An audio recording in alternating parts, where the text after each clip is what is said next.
व्यवहार क्या है?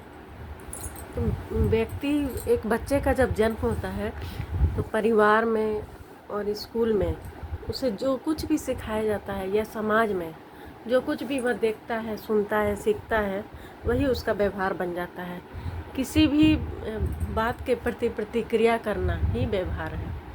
और जब कोई बच्चा मतलब गलत सीख लेता है, व्यवहार क्या एक सीखना ही है, तो अगर हम कोई बच्चा गलत सीख लेता है, उसका व्यवहार दोषपूर्ण हो जाता है, वह परिवार के प्रति, समाज के प्रति खराब व्यवहार करने लगता है, तो उसके व्यवहार को थेरेपी देने की ज़रूरत पड़ती है।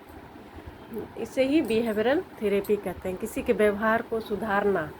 ये हमारे साइकोलॉजी में बिहेवियरल थेरेपी कहलाता है। तो बिहेवियरल थेरेपी में मतलब 3 चीज़ होते हैं। पहला तो होता है कि मेल एडेप्टिव लर्निंग, व्यक्ति गलत चीज़ सीख लेता है।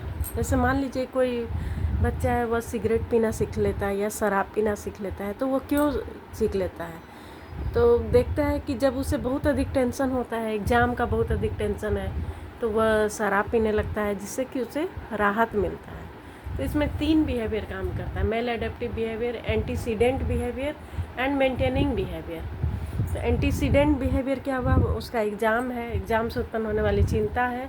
और मेंटेनिंग बिहेवियर क्या हुआ कि वो शराब पी लेता है, तो जिससे कि उसे थोड़ा रिलैक्स मिलता है, तो ये उसका मेंटेनिंग बिहेवियर बन जाता है।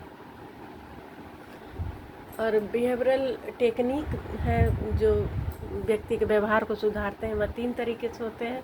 निगेटिव रेनफोर्समेंट, इसमें क्या होता है कि हम किसी चीज़ से बचते हैं। जैसे कि अगर किसी को बहुत ठंड लग रही है तो वो लकड़ी जलाएगा या हीटर जलाएगा या आग की व्यवस्था करेगा, जिससे वो ठंड से बच सके। पॉजिटिव रेनफोर्समेंट में क्या होता है कि रिवार्ड दे करके उसको सुधारा जाता है। जैसे कि वो कोई अच्छा काम करे तो उसको उसकी प्रशंसा कीजिए, तो उसे अच्छा लगता है। इसी में एक टोकन इकोनॉमी आता है। जैसे कि किसी बच्चे को बोला जाता है कि तुम होमवर्क कर लो तो तुम्हें टॉफ़ी दिया जाएगा, पार्क में घुमाने लिए जाएंगे।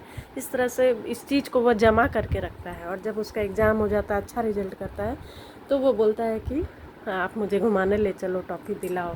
तो ये टोकन इकोनॉमी होता है। एवर्सिव कंडीशनिंग मतलब गलत व्यवहार से बचने के लिए उसे, जैसे कि कोई बच्चा गलत व्यवहार कर रहा है, तो अगर वो शराब को हाथ लगाता है तो उसे इलेक्ट्रिक करंट दिया जाता है, तो शराब क्या, उसके गंध से भी वो दूर भागता है।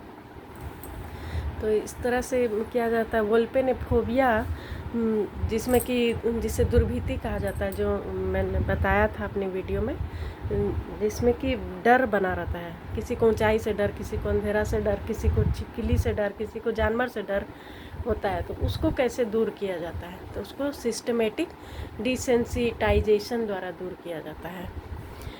मतलब कि धीरे धीरे उसके डर को दूर किया जाता है। अगर किसी को ऊंचाई से डर है तो उसको पहले एक सीढ़ी पर चढ़ाया जाता है, बोला जाता है यहाँ पर डर तो नहीं लग रहा है आपको, फिर 2 सीढ़ी पर, फिर 3 सीढ़ी पर, फिर ऊंची जगह पर ले जाया जाता है, और इस तरह से उसके धीरे धीरे उसके डर को दूर किया जाता है। उसके बाद प्रिंसिपल ऑफ रेसिप्रोकल इनहिबिशन, अन्योन्य प्रावरोध का सिद्धांत। तो इसमें क्या होता है कि 2 चीज़ एक साथ उपस्थित किया जाता है। जैसे कि एक बार उसे बोला जाता है कि बहुत शांति से रहो, तुम शांति से लेट जाओ, और दूसरे क्षण उसे उस भय का या उस दुश्चिंता का कल्पना करने को कहा जाता है।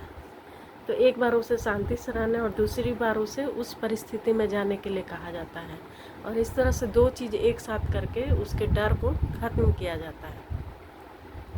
उसके बाद मॉडलिंग द्वारा भी सीखा जाता है। जैसे जो आपके रोल मॉडल हैं उनका अनुकरण कर हम लोग सीखते हैं। जैसे कि कोई समाज में बहुत अच्छा काम कर रहा है, जैसे मदर टेरेसा थी, या और भी बहुत लोग हैं, हमारे प्रधानमंत्री नरेंद्र मोदी का भी हम उदाहरण दे सकते हैं। जो और भी ऐसे बहुत सारे समाज सेवक हैं जो कर रहे हैं, या जिनके व्यवहार को देखकर हमें लगता है कि हमें इनकी तरह व्यवहार करना चाहिए।